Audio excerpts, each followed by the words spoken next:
Hi, everyone. It's a real pleasure for me to be here today.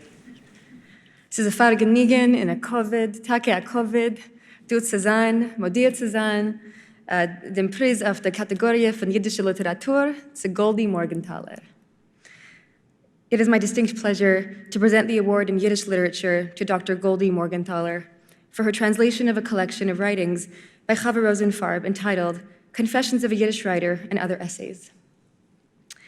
They say Yiddish is die Sprach, was redt sich, the language that speaks itself. But today, Yiddish owes much to its translators, who find ingenious ways of reflecting the vibrant tones and idioms of the Yiddish language into an entirely other system of meaning and expression, so in our case, English. As I read this book, I was struck by Goldie's sensitivity to Rosenfarb's expressive style, her lyricism, her acute wit, and her humor above all. As a Yiddish translator myself, I know how challenging this work can be. And because of her inspiring commitment to her mother's work, Goldie is ensuring that Yiddish remains part of the Jewish literary conversation in Canada. And for that, I am so grateful. Mit größten Vergnügen, with the greatest pleasure, please join me in welcoming Goldie Morgenthaler.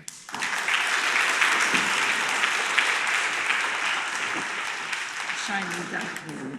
Estou nervosa, yes, Vergnügen.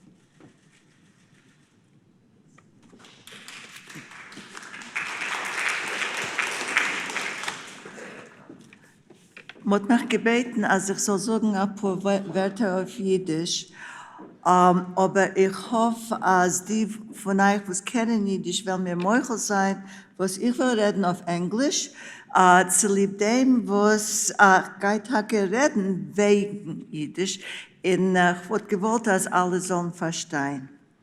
I would like to thank the Canadian Jewish Literary Awards for bestowing this award posthumously on my mother, Chava Rosenfarb.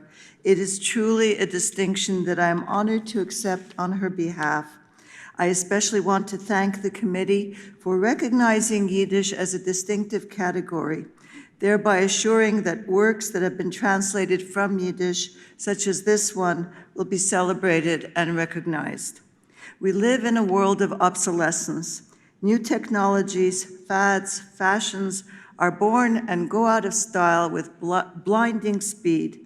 And unfortunately, as the world becomes more homogenized, the same is happening with cultures and languages. More specifically, the same is happening with Yiddish. In fact, one could argue that it has already happened. When a language is forgotten, with it goes all the wisdom, humor, and insight that was embodied by that language, its history, and the way of life it represented. In short, an entire civilization gone, except for what can be rescued through the very imperfect means of translation. The essays collected in Confessions of a Yiddish Writer were, with one exception, all written in Yiddish by my mother, Chava Rosenfarb, the novelist. I worked with her on some of the translations, some she did by herself, and after her death, I had help from Arnes Polak and Razu Siskin of Winnipeg, who did the first drafts of some of the essays.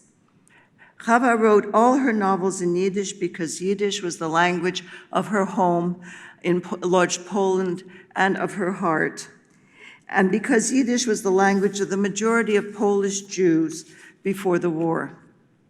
After the Holocaust, my parents settled in Montreal, where they were faced with a new linguistic reality. For my mother, this reality had devastating consequences in terms of publications and readership. To give you some sense of what that reality was like, I would like now to read an excerpt from one of the essays in Confessions of a Yiddish Writer that describe what it is like to be a Yiddish writer in an alien world. Chava writes, upon my arrival in Montreal in 1950, I found a bustling Yiddish social life. Without having to wait until I learned English properly, I could read the Yiddish newspaper, the Canada Odler, every day, and so keep up to date with world and Canadian news events.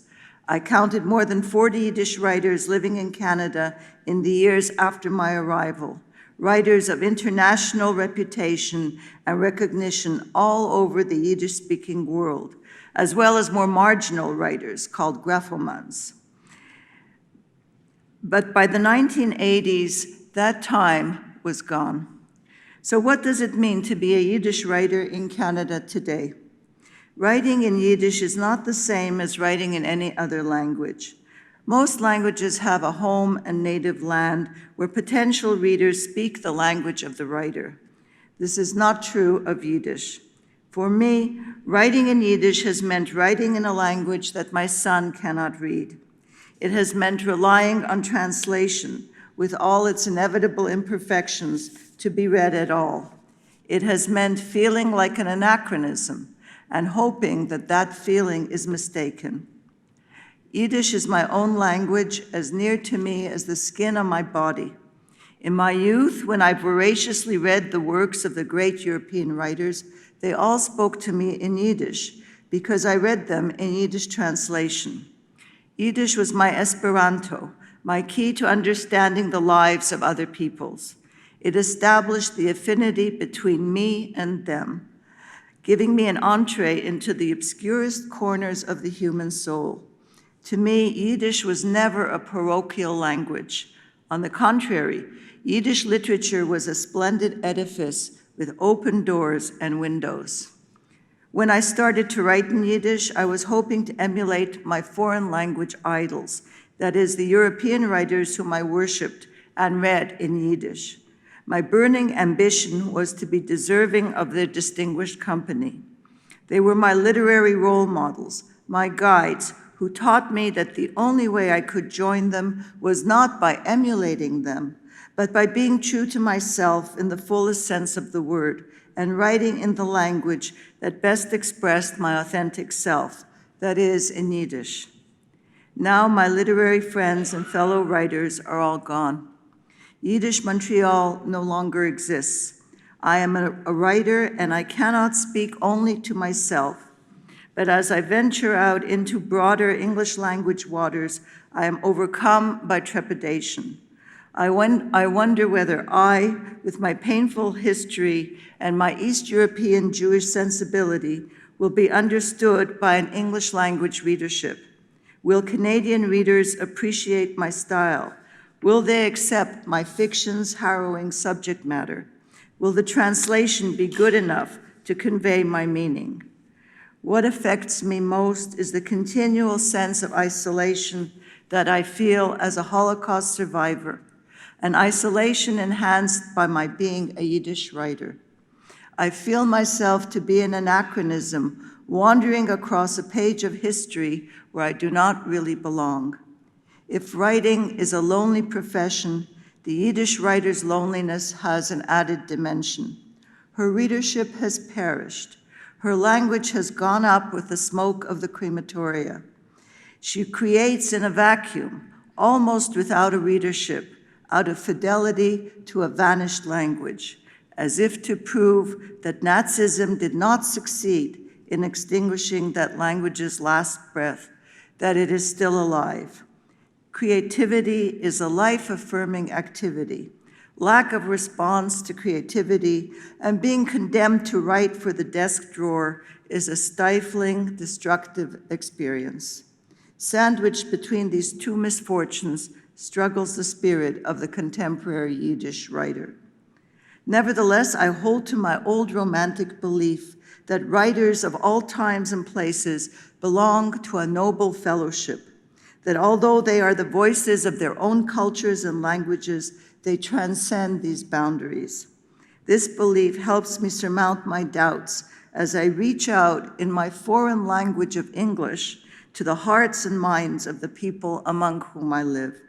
I want to be accepted as an equal by my literary peers in this country, to be recognized as a writer who is both Jewish and Canadian. I want to come in from the cold.